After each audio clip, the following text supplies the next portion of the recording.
Hi friends, welcome back to our channel. ನಾನು ನಿಮ್ಮ ಶಿಲ್ಪ. Friends, ನಾನಿವತ್ತಿನ ವಿಡಿಯೋದಲ್ಲಿ ಕಡಿಮೆ ಪದಾರ್ಥ ಉಪಯೋಗಿಸ್ಕೊಂಡು ಈಸಿಯಾಗಿ ಸಬ್ಬಕ್ಕಿ ಪಾಯಸ ಯಾವ ಥರ ಮಾಡ್ಕೊಳ್ಳೋದಂತ ತೋರಿಸ್ಕೊಡ್ತಾ ಇದ್ದೀನಿ. ಫ್ರೆಂಡ್ಸ್, ನೀವಿನ್ನೂ ನಮ್ಮ ಚಾನಲ್ಗೆ ಸಬ್ಸ್ಕ್ರೈಬ್ ಆಗಿಲ್ಲ ಅಂದರೆ ಈ ಕೂಡಲೇ ಸಬ್ಸ್ಕ್ರೈಬ್ ಆಗಿ, ಹಾಗೆ ಪಕ್ಕದಲ್ಲಿ ಬರೋ ಬೆಲ್ ಐಕನ್ನ ಆನಲ್ಲಿ ಇಟ್ಕೊಳ್ಳಿ. ನೋಡಿ, ಸಿಂಪಲಾಗಿ ಮಾಡ್ಕೊಬೋದು, ತುಂಬ ಟೇಸ್ಟಿ ಕೂಡ ಇರುತ್ತೆ. ಇದು ಯಾವ ಥರ ಮಾಡ್ಕೊಳ್ಳೋದಂತ ನೋಡೋಣ ಬನ್ನಿ. ನೋಡಿ, ಸಬ್ಬಕ್ಕಿ ತಗೊಂಡು ಸಬ್ಬಕ್ಕಿನ 1 ಅವರ್ ನೆನೆಸ್ಕೊಂಡಿದ್ದೀನಿ. ನಾನಿಲ್ಲಿ ದಪ್ಪ ಸಬ್ಬಕ್ಕಿ ತೊಗೊಂಡಿದ್ದೀನಿ. ನೀವು ಬೇಕಾದರೆ ಚಿಕ್ಕ ಸಬ್ಬಕ್ಕಿ ತೊಗೊಂಡ್ರೆ ಅದನ್ನೇನು ನೆನೆಸೋ ಅವಶ್ಯಕತೆ ಇರಲ್ಲ. ದಪ್ಪ ಸಬ್ಬಕ್ಕಿನ ನೆನೆಸ್ಕೊಬೇಕು. ನೋಡಿ, ಆ ಬೌಲಲ್ಲಿ ನಾನು 1 ಬೌಲ್ ಆಗೋಷ್ಟು ಸಬ್ಬಕ್ಕಿ ತೊಗೊಂಡಿದ್ದೀನಿ. ನೋಡಿ, ಈ ಥರ ನೆನೆಸ್ಕೊಬೇಕು. ನೀಟಾಗಿ ತೊಳೆದ್ಬಿಟ್ಟು ನೆನೆಹಾಕಿದ್ದೆ ನಾನು. ಈಗ ಈ ನೀರನ್ನ ತೆಗೆದುಬಿಡ್ತೀನಿ. ನೋಡಿ, ಈ ನೀರನ್ನ ತೆಗೆದುಬಿಟ್ಟು ಸಬ್ಬಕ್ಕಿ ಮಾತ್ರ ಉಪಯೋಗಿಸ್ಕೊಬೇಕು. ಈಗ ಸ್ಟವ್ ಮೇಲೆ ಒಂದು ಕಡಾಯಿ ಇಟ್ಕೊಂಡು ಕಡಾಯಿಗೆ 1-2 ಸ್ಪೂನ್ ಆಗೋಷ್ಟು ತುಪ್ಪ ಹಾಕಿದ್ದೀನಿ. ತುಪ್ಪ ಬಿಸಿ ಆದ ನಂತರ ಗೋಡಂಬಿ ಹಾಕ್ಕೊಂಡಿದ್ದೀನಿ. ಗೋಡಂಬಿ 1-2-3 ಸೆಕೆಂಡು ಫ್ರೈ ಮಾಡ್ಕೊಬೇಕು.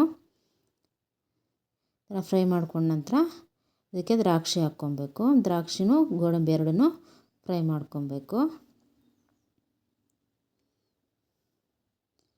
ಫ್ರೈ ಮಾಡಿಕೊಂಡು ಇದನ್ನು ಎತ್ತಿ ಒಂದು ಬೌಲಲ್ಲಿ ಹಾಕಿ ಪಕ್ಕಕ್ಕೆ ಎತ್ತಿಟ್ಕೊಳ್ಳಿ.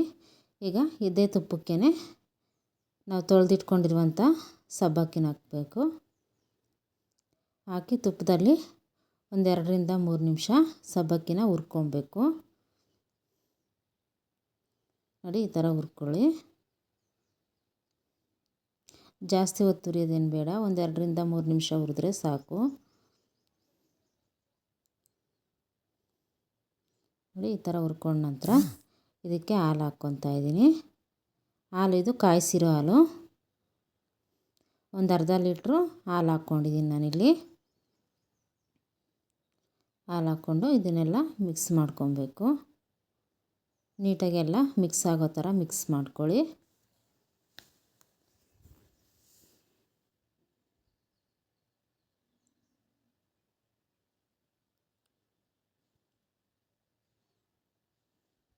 ನೋಡಿ, ಎಲ್ಲ ನಮಗೆ ಹಾಲಲ್ಲಿ ಬೆರೆತ್ಕೊಬೇಕು. ಆ ಥರ ಮಿಕ್ಸ್ ಮಾಡ್ಕೊಳ್ಳಿ.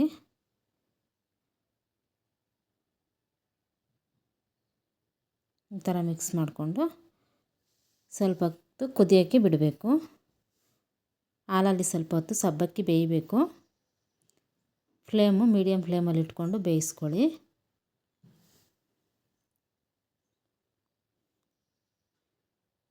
ನೋಡಿ, ಈ ಥರ ಕುದಿ ಬರಬೇಕು. ಈ ಥರ 1-2 ಕುದಿ ಬಂದ ನಂತರ ಇದಕ್ಕೆ ನಾವು ಸಕ್ಕರೆ ಸೇರಿಸ್ಕೊಬೇಕು.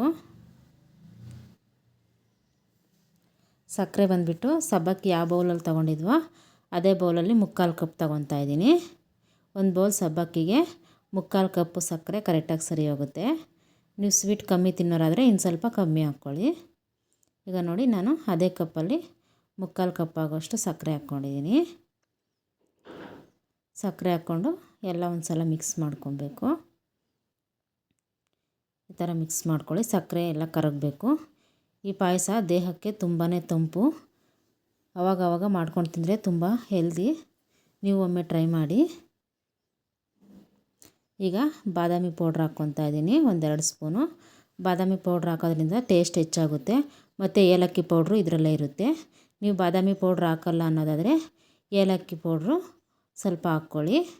ನಾನೀಗ ಬಾದಾಮಿ ಪೌಡ್ರ್ ಹಾಕ್ಕೊಂಡು ಎಲ್ಲ ಮಿಕ್ಸ್ ಮಾಡ್ಕೊತಾ ಇದ್ದೀನಿ. ತಿಕ್ನೆಸ್ ಕೂಡ ಬರುತ್ತೆ ಬಾದಾಮಿ ಪೌಡ್ರ್ ಹಾಕೋದ್ರಿಂದ. ಬಾದಾಮಿ ಪೌಡ್ರ್ ಹಾಕ್ಕೊಂಡು ಒಂದು 4-5 ನಿಮಿಷ ಬೇಯಿಸ್ಕೊಬೇಕು. ಆವಾಗ ಸಬ್ಬಕ್ಕಿ ಕೂಡ ನಮಗೆ ಚೆನ್ನಾಗಿ ಬೇಯುತ್ತೆ. ಪಾಯಸ ಗಟ್ಟಿಯಾಗುತ್ತೆ. ಇಷ್ಟು ಕನ್ಸಿಸ್ಟೆನ್ಸಿ ಇದ್ದರೆ ಸಾಕು. ತುಂಬ ಗಟ್ಟಿ ಮಾಡ್ಕೊಬಾರ್ದು. ಆರಿದ ಮೇಲೆ ಇನ್ನು ಸ್ವಲ್ಪ ಗಟ್ಟಿಯಾಗುತ್ತೆ. ಇಷ್ಟ ಆದರೆ ಸಾಕು. ಈಗ ಇದಕ್ಕೆ ನಾವು ಮೊದಲೇ ಹುರಿದಿಟ್ಕೊಂಡಿರುವಂಥ ದ್ರಾಕ್ಷಿ ಗೋಡಂಬಿನ ಹಾಕ್ಕೊಬೇಕು. ಹಾಕ್ಕೊಂಡು ಇದನ್ನೆಲ್ಲ ಮಿಕ್ಸ್ ಮಾಡಿಕೊಂಡು 1-2 ನಿಮಿಷ ಬಿಡ್ತೀನಿ.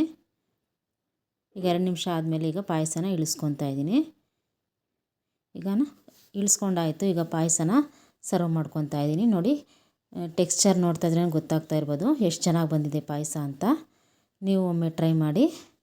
ತುಂಬಾ ಚೆನ್ನಾಗಿರುತ್ತೆ. ಟೇಸ್ಟು ಬೇಗನೆ ಕೂಡ ಆಗುತ್ತೆ. ಹೆಲ್ತಿಗೆ ಕೂಡ ತುಂಬಾ ಒಳ್ಳೆಯದು. ನೋಡಿ ಫ್ರೆಂಡ್ಸ್, ಇವತ್ತಿನ ವಿಡಿಯೋ ಇಷ್ಟೇ. ನಿಮಗೆಲ್ಲ ಇಷ್ಟ ಆಯಿತು ಅಂತ ಅಂದ್ಕೊಂಡಿದ್ದೀನಿ. ವಿಡಿಯೋ ಇಷ್ಟ ಆದರೆ ವಿಡಿಯೋಗೆ ಒಂದು ಲೈಕ್ ಮಾಡಿ, ಶೇರ್ ಮಾಡಿ, ಹಾಗೆ ಕಮೆಂಟ್ ಮಾಡಿ. ಫ್ರೆಂಡ್ಸ್, ನೀವಿನ್ನೂ ನಮ್ಮ ಚಾನಲ್ಗೆ ಸಬ್ಸ್ಕ್ರೈಬ್ ಆಗಿಲ್ಲ ಅಂದರೆ ಈ ಕೂಡಲೇ ಸಬ್ಸ್ಕ್ರೈಬ್ ಆಗಿ, ಹಾಗೆ ಪಕ್ಕದಲ್ಲಿ ಬರೋ ಬೆಲ್ ಐಕಾನ್ನ ಆನಲ್ಲಿ ಇಟ್ಕೊಳ್ಳಿ. ನೋಡಿ ಎಷ್ಟು ಸಖತ್ತಾಗಿದೆ ಸಬ್ಬಕ್ಕಿ ಪಾಯಸ ಅಂತ. ಓಕೆನಾ ಫ್ರೆಂಡ್ಸ್, ಮತ್ತೊಂದು ವಿಡಿಯೋದಲ್ಲಿ ಸಿಗೋಣ. ಅಲ್ಲಿವರೆಗೂ ಬಾಯ್ ಫ್ರೆಂಡ್ಸ್.